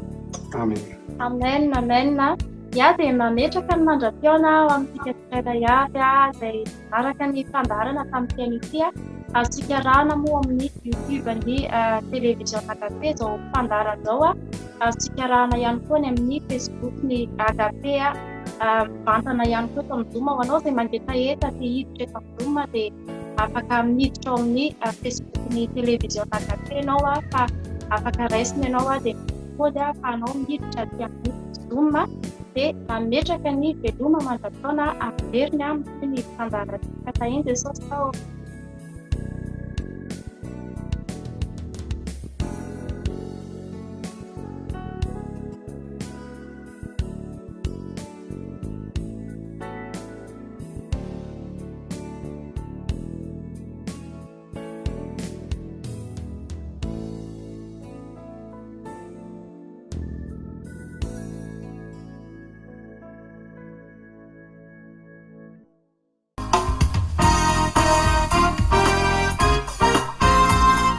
Madagascar.